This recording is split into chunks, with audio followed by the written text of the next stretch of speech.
여러분, 아침에 뭘 드시나요? 밥이랑 김치요? 된장국에 나물이요? 그거면 충분하지 않냐고요? 잠깐요. 오늘이 질문 하나가 여러분 남은 10년을 바꿀 수 있습니다. 대구에서 택시를 32년 하신 분이 계셨습니다.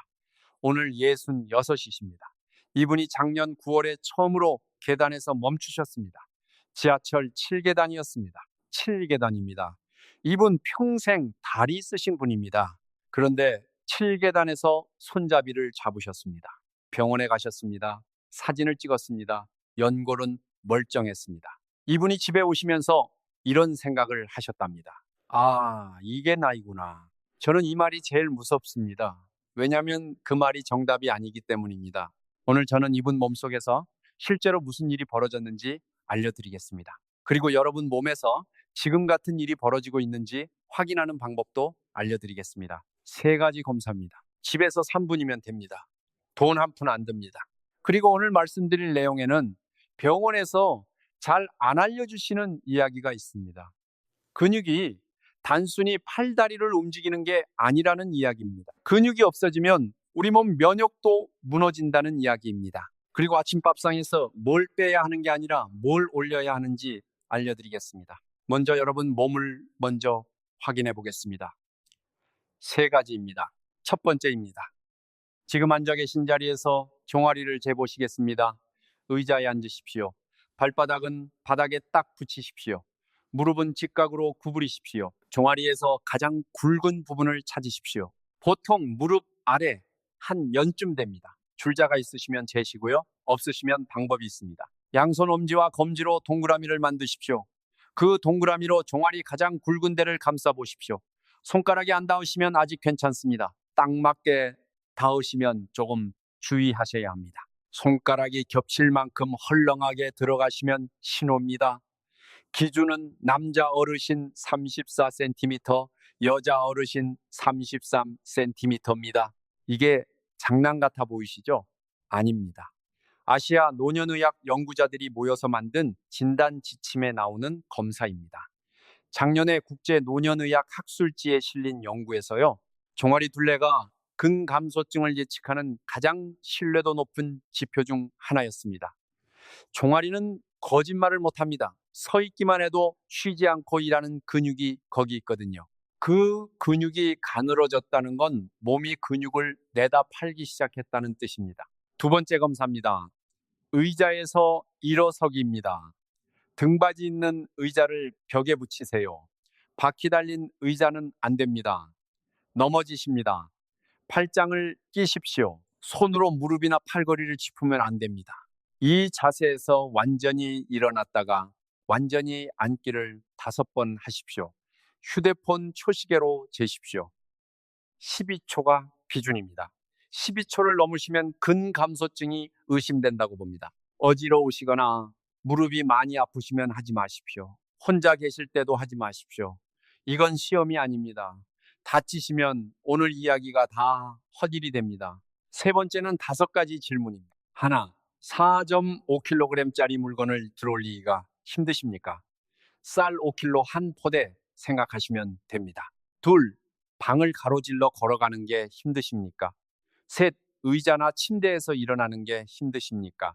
넷, 계단 10칸을 오르는 게 힘드십니까? 다섯, 지난 1년 동안 넘어지신 적이 있으십니까? 전혀 안 힘드시면 0점, 조금 힘드시면 1점, 많이 힘들거나 못하겠으시면 2점입니다. 5문항을 더해서 4점이 넘으시면 근감소증이 의심됩니다. 오늘 점수가 나오셨습니까? 높게 나오셔도 놀라지 마십시오. 이 검사들은 병을 확정하는 게 아닙니다. 문을 두드려 보는 겁니다. 문 안쪽에 뭐가 있는지 지금부터 함께 알아보겠습니다. 그리고 하나만 미리 말씀드리겠습니다. 근감소증은 2021년부터 우리나라에서 정식 질병 코드가 생겼습니다. 이게 무슨 뜻이겠습니까? 나이 들면 다들 그렇다는 이야기가 아니라는 뜻입니다. 원인이 있고 대책이 있는 상태라는 뜻입니다. 자, 이제 진짜 이야기를 시작하겠습니다. 작년에 질병관리청이 발표한 국민건강영양조사 결과입니다. 65세 이상 어르신 가운데 근감소증을 가진 분이 9.4%였습니다. 10명 중 1명꼴입니다. 그런데 여기서 끝이 아닙니다. 같은 조사에서 악력이 기준보다 약하게 나온 분이 여자 어르신의 18.8%였습니다. 남자 어르신의 14.2%였습니다. 여자 어르신은 5명 중 거의 1명꼴입니다. 두 숫자를 나란히 보십시오. 진단서에 근감소증이라고 적힌 분은 10명 중 1명입니다. 그런데 이미 힘이 빠져 있는 분은 5명 중 1명입니다. 2배 차이입니다. 이 차이 속에 누가 있을까요? 진단명은 아직 없습니다. 검사지에는 아무것도 안 적혀 있습니다. 그런데 몸은 이미 알고 있습니다. 7계단에서 손잡이를 잡아야 한다는 걸 말이죠. 오늘 그 앞단계에 계신 분들 이야기를 하겠습니다. 통계에 안 잡히는 분들 이야기입니다. 그런데 여기서 여러분한테 한 가지 더 말씀드려야 합니다. 병원에서 잘 안 알려주시는 이야기입니다. 우리가 근육을 너무 얕잡아 봤습니다. 근육이 팔다리 움직이는 거라고요? 그건 절반짜리 대답입니다. 근육은 우리 몸의 가장 큰 내분비 기관입니다. 이게 무슨 말씀이냐면요. 근육이 움직일 때마다 마이오카인이라는 물질을 혈액으로 내보냅니다. 마이오카인, 쉽게 말씀드리면 근육에서 나오는 호르몬입니다. 이게 뭘 하냐면요. 염증을 끕니다. 암세포 성장을 억제합니다. 뇌신경세포를 보호합니다. 혈당을 안정시킵니다. 2023년에 덴마크 코펜하겐 대학교 연구팀이 발표한 논문이 있습니다. 운동을 통해 근육에서 나온 마이오카인이 면역세포인 자연살해세포를 직접 활성화한다는 걸 보여줬습니다. 쉽게 말씀드리면요. 근육이 없으면 우리 몸의 면역 경비원이 잠을 잡니다. 암, 감염, 염증에 더 취약해집니다. 그리고 하나 더입니다. 근육은 우리 몸의 포도당 창고입니다. 밥을 먹고 나면 혈당이 올라가죠. 그 혈당을 누가 가져가느냐? 제일 많이 가져가는 게 근육입니다. 근육이 줄면 혈당이 갈 데가 없어서 피 속에 남습니다. 그래서 근육이 줄면 당뇨 위험이 2.7배 올라갑니다. 이게 서울 아산병원 뇌분비내과 연구팀이 2022년에 발표한 내용입니다. 무릎이 아파서 병원에 가셨는데 연골 이야기만 들으셨습니까? 당연합니다. 진료 시간이 몇 분이겠습니까? 무릎 사진 찍고 약 처방하는 게 고작입니다. 근육이 면역에 관여한다, 혈당에 관여한다, 이런 이야기 할 시간이 어디 있겠습니까? 선생님들 잘못이 아닙니다. 그 자리가 그렇게 돌아갑니다. 그래서 오늘 제가 해드리는 겁니다. 자, 이제 왜 근육이 빠지는지 제대로 짚어보겠습니다. 가장 흔한 대답이 뭔지 아십니까? 나이 때문이라고들 하십니다. 그런데 제가 이 대답을 제일 무서워하는 이유가 있습니다. 나이 때문이라는 말을 들으시는 순간 다들 포기하시거든요. 나이는 범인이 아닙니다. 참고인입니다. 근육 노화 연구에서 오래 인용되는 정리 논문이 있습니다. 결론이 놀랍습니다. 가만히 있을 때 근육이 만들어지는 속도와 허물어지는 속도, 이건 나이가 들어도 거의 그대로였습니다. 무슨 말씀이냐면요. 나이가 근육을 훔쳐간 게 아니라는 겁니다. 달라진 건 반응이었습니다. 똑같은 자극을 줬을 때 젊은 근육은 벌떡 일어나는데 나이 든 근육은 꿈쩍을 안 합니다. 연구자들은 이걸 동화 저항성이라고 부릅니다. 제가 다른 그림으로 말씀드리겠습니다. 여러분 몸속 근육을 창고라고 생각해 보십시오. 그 창고 문 앞에 문지기가 앉아 계십니다. 이 문지기가 문을 열어줘야 재료가 안으로 들어가서 근육이 됩니다. 젊었을 때 이 문지기는 귀가 밝았습니다. 똑똑 가볍게 두드리기만 해도 벌떡 일어나서 문을 열어줬습니다. 그런데 예순이 넘으면서 이 문지기 귀가 어두워졌습니다. 같은 소리에 반응하지 않습니다. 문 밖에 재료를 아무리 쌓아놔도 소용이 없습니다. 문이 안 열리니까요. 이걸 분자 수준으로 말씀드리면요. 어떻게 설명드릴까요? 근육 세포 안에 mTORC1이라는 스위치가 있습니다. 단백질 합성을 켜는 스위치입니다. 젊었을 때는 자극이 오면 이 스위치가 바로 켜졌습니다. 나이가 들면 이 스위치가 둔해집니다. 같은 자극, 같은 재료를 넣어도 스위치가 잘 안 켜집니다. 그래서 어떻게 해야 할까요? 더 세게 두드려야 합니다. 일정한 세기를 넘겨야 문이 열립니다. 그 세 개가 오늘 이야기의 핵심입니다. 그럼 무엇이 그 세 개를 만들까요? 두 가지입니다. 운동과 먹는 것입니다. 그런데 여기서 많은 분들이 오해하시는 게 있습니다. 걷기를 열심히 하시는 분들입니다. 원주에 32년간 택시를 하신 분 이야기를 드렸죠. 이분은 그렇게 다리를 많이 쓰셨는데 왜 계단에서 멈추셨을까요? 많이 걸으셨을 텐데요. 걷기는 노크가 아닙니다. 정확히는 걷기는 이미 32년 동안 들어온 소리입니다. 익숙한 소리에는 반응하지 않습니다. 근육이 반응하는 건 이건 좀 힘든데 싶은 순간입니다. 그래서 필요한 게 저항입니다. 작년에 발표된 큰 분석 연구가 있습니다. 지금까지 나온 여러 임상시험들을 다 모아서 어느 방법이 제일 나은지 비교한 연구입니다. 유럽 기준과 아시아 기준을 함께 썼습니다. 결과가 이렇습니다. 운동만 하신 분들은 악력도 올라가고 걸음도 빨라지고 근육량도 늘었습니다. 영양만 챙기신 분들은 어떻게 됐을까요? 악력은 올랐습니다. 그런데 근육량은 의미 있는 변화가 없었습니다. 그리고 가장 좋았던 조합은 운동과 영양을 같이 한 쪽이었습니다. 운동만 한 분들과 비교해서 악력이 3.69kg 더 올라갔습니다. 재료도 있어야 하고 노크도 있어야 합니다. 하나만으로는 안 됩니다. 그런데 운동 이야기가 나온 김에 여러분한테 몰랐던 이야기를 하나 더 드리겠습니다. 이건 저도 최근에 자료를 보고 다시 정리한 내용입니다. 저항 운동의 강도에 대해서입니다. 많은 분들이 운동을 강하게 오래 해야 효과가 있다고 알고 계십니다. 그런데 2022년에 브라질 상파울루 대학교 연구팀이 발표한 흥미로운 연구가 있습니다. 65세 이상을 두 그룹으로 나눴습니다. 한 그룹은 고강도 저항 운동을 했습니다. 다른 그룹은 중간 강도로 세트 수만 늘렸습니다. 12주 후 결과를 보니요. 근육량 증가는 두 그룹이 비슷했습니다. 그런데 부상률은 고강도 그룹이 훨씬 높았습니다. 이게 무슨 뜻입니까? 나이 드신 분은 강하게 하실 필요가 없다는 겁니다. 천천히 그리고 반복 횟수를 늘리는 게 더 안전하고 효과는 비슷합니다. 그리고 하나 더 있습니다. 이건 정말 여러분이 처음 들으시는 이야기일 겁니다. 크레아틴입니다. 이름을 들어보셨습니까? 헬스장 다니는 젊은이들이 먹는 보충제 아니냐고요. 잠깐 기다려 보십시오.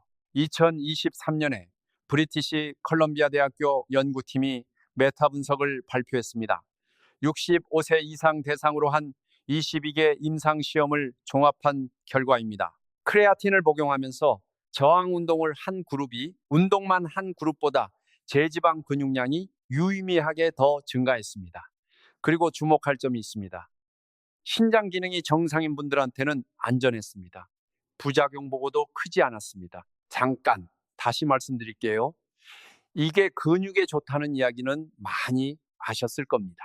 그런데 어르신들한테도 효과가 있다는 게 이렇게 여러 연구에서 확인이 됐다는 게 제가 오늘 드리고 싶은 말씀입니다. 물론 복용 전에 담당 선생님께 여쭤보셔야 합니다. 특히 신장이 안 좋으신 분은 주의하셔야 합니다. 그런데 선택지가 있다는 걸 아시는 것, 그게 중요합니다. 자, 이제 오늘 핵심 이야기로 들어갑니다. 먹는 것 이야기입니다. 인제대학교 서울백병원 연구팀이 국민건강 영양조사 자료를 분석했습니다. 2016년부터 2018년까지 성인 1만 5,639명입니다. 결과가 이렇습니다. 65세 이상 어르신 중에 하루 단백질 권장량을 채우신 분이 남자 어르신은 35.7%였습니다. 여자 어르신은 51.9%였습니다. 쉽게 말씀드리면요. 남자 어르신 10분 중 6분 넘게 단백질이 부족합니다. 여자 어르신도 절반이 부족합니다. 그런데 여기서 끝이 아닙니다. 같은 연구에 아무도 눈여겨보지 않은 표가 하나 있었습니다.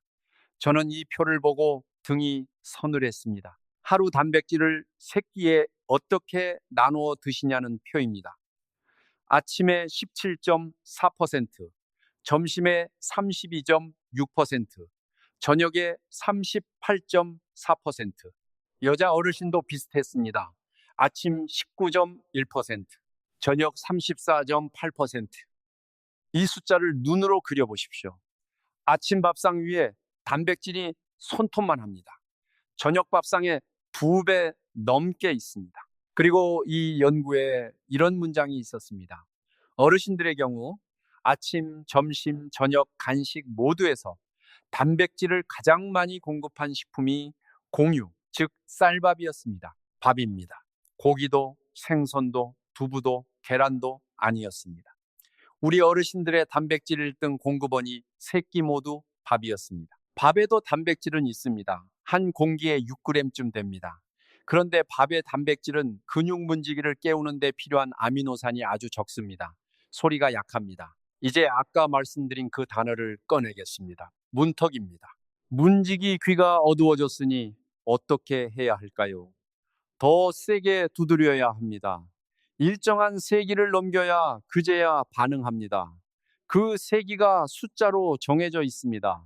한 끼에 들어오는 단백질의 양입니다.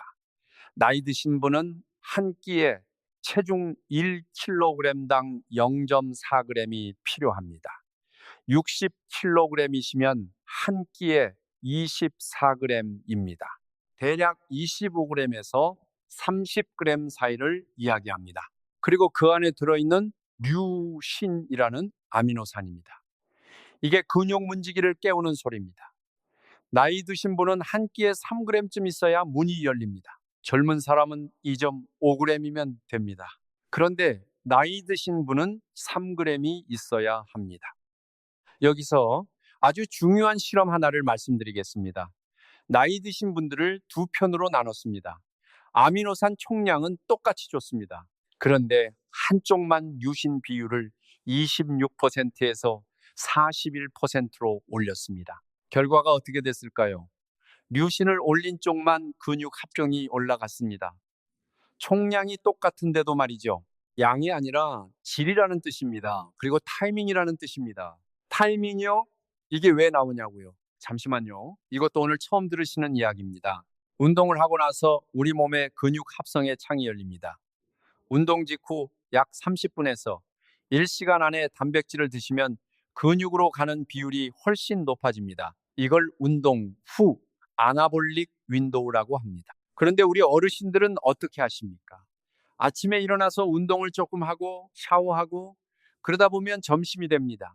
그때 가서야 드십니다. 창이 닫힌 후입니다. 의자에서 일어서기 10번을 하셨습니까?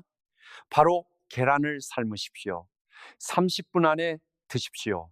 이 순서 하나가 근육 합성률을 높여줍니다. 자, 그럼 이제 범인을 잡겠습니다. 오늘 이야기에서 범인은 특정한 음식이 아닙니다. 범인은 하루 단백질의 17%만 아침에 놓고 38%를 저녁에 몰아넣는 습관입니다. 3번의 기회 중에 1번만 문을 열고 2번을 버리는 습관입니다. 이 범인이 무서운 이유가 있습니다. 아무도 안 의심합니다. 나쁜 걸 드시는 게 아니니까요. 밥은 죄가 없습니다. 된장국도 훌륭합니다. 김치도 우리 밥상의 자랑입니다. 범인은 뭘 드시느냐가 아니라 언제 얼마나 몰아서 드시느냐였습니다. 그리고 한 가지 더 짚어야 합니다. 혹시 살이 찌신 분이 계십니까? 그래서 근육 걱정은 없다고 생각하셨습니까? 잠깐 다시 생각해 보십시오. 체중이 충분해도 근육이 없을 수 있습니다. 의학에서는 이걸 근감소성 비만이라고 부릅니다. 체중계 숫자는 지방과 근육과 뼈와 수분을 다 합친 겁니다. 체중이 60kg이라도 근육이 부족하고 지방이 많으면 근감소성 비만입니다. 이게 왜 특히 무섭냐면요. 대한당뇨병학회 연구에 따르면 근감소성 비만인 분들이 당뇨 발생 위험이 정상 체중 근감소증 환자보다도 높았습니다. 체중이 정상 범위 안에 들어도 마찬가지입니다. BMI가 정상이어도 근육이 적으면 위험합니다. 체중계 숫자를 믿지 마십시오. 아까 제신 종아리 둘레와 의자 5번 초식의 숫자가 더 정직합니다. 자, 이제 해결책입니다. 놀랄 만큼 단순합니다. 아침 밥상에 2가지만 더 올리는 겁니다. 숫자로 알려드리겠습니다. 한 끼 목표는 24g입니다.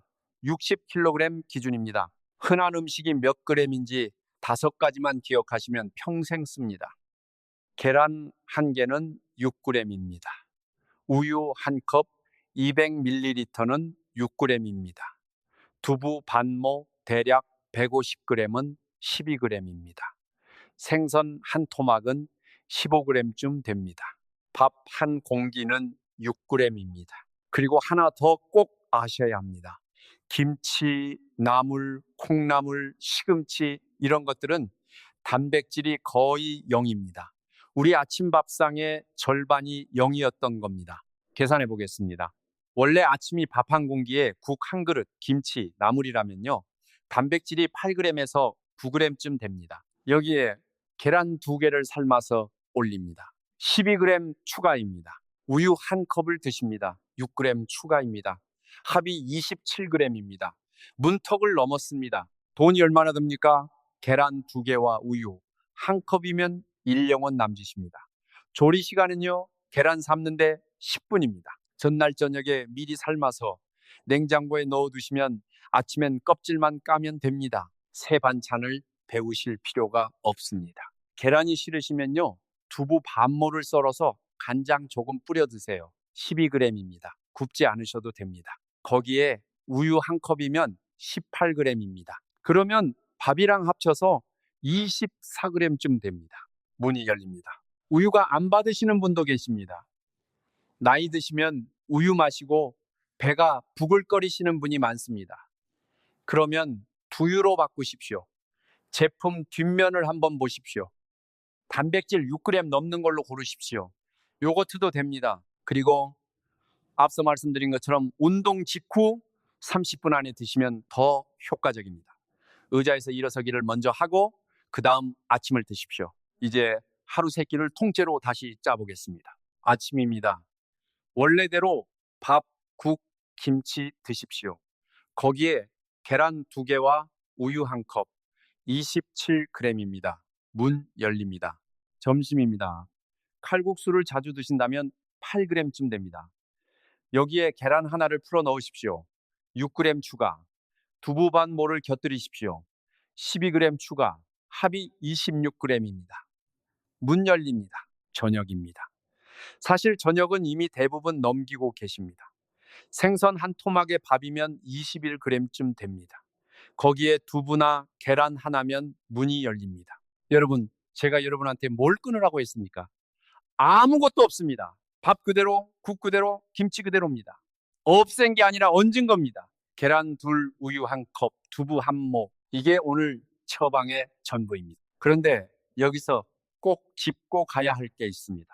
오늘 말씀드린 내용이 모든 분께 똑같이 해당되지 않습니다. 첫째, 신장입니다. 신장 기능이 안 좋으신 분, 투석을 받고 계신 분, 크레아티닌이 높다는 말을 들으신 분, 오늘 숫자를 그대로 따라 하시면 안 됩니다. 신장이 나빠진 상태에서 단백질을 과도하게 드시면 신장 안쪽 압력이 올라갑니다. 담당 선생님이 정해주신 양이 여러분의 정답입니다. 둘째, 피 묽게 하는 약을 드시는 분입니다. 식단을 갑자기 크게 바꾸실 때는 담당 선생님께 먼저 말씀드리십시오. 셋째, 위장이 약하신 분은 한꺼번에 많이 늘리지 마시고 조금씩 늘려나가십시오. 이제 운동 이야기를 마무리하겠습니다. 3가지입니다. 기구 필요 없습니다. 집에서 하십시오. 돈 안 듭니다. 첫째, 의자에서 일어서기입니다. 등받이 있는 의자를 벽에 붙이십시오. 팔짱을 끼십시오. 천천히 앉았다가 천천히 일어나십시오.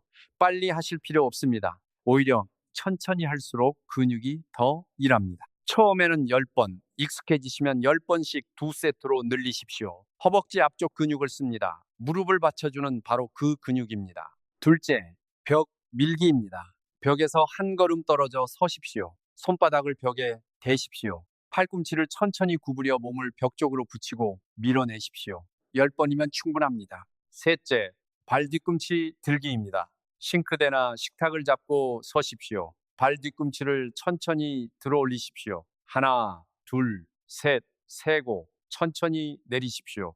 종아리 운동입니다. 설거지 하시면서 하시면 됩니다. 3가지 다 하시면 5분입니다. 일주일에 3번이면 충분합니다. 매일 안 하셔도 됩니다. 근육은 쉬는 날에 자랍니다. 주의사항 하나만요. 숨을 참지 마십시오. 힘줄 때 숨을 참으면 혈압이 확 올라갑니다. 혈압약 드시는 분은 특히 그렇습니다. 입으로 후 내쉬면서 하십시오. 그리고 운동이 끝나면 30분 안에 단백질을 드십시오. 이 순서가 중요합니다. 자, 이제 사건을 정리하겠습니다. 용의자 하나, 나이, 무죄입니다. 나이가 한 일은 문지기 귀를 어둡게 한 것까지입니다. 용의자 둘, 칼슘 부족, 부분 유죄입니다. 뼈가 부러지는 건 막지만 넘어지는 건 못 막습니다. 그 옆에 있던 비타민 D가 진짜 공범이었습니다. 다음 병원 방문 때 비타민 D 수치 한번 물어보십시오. 용의자 셋, 운동 부족, 유죄입니다. 그런데 걷기만으로는 부족합니다.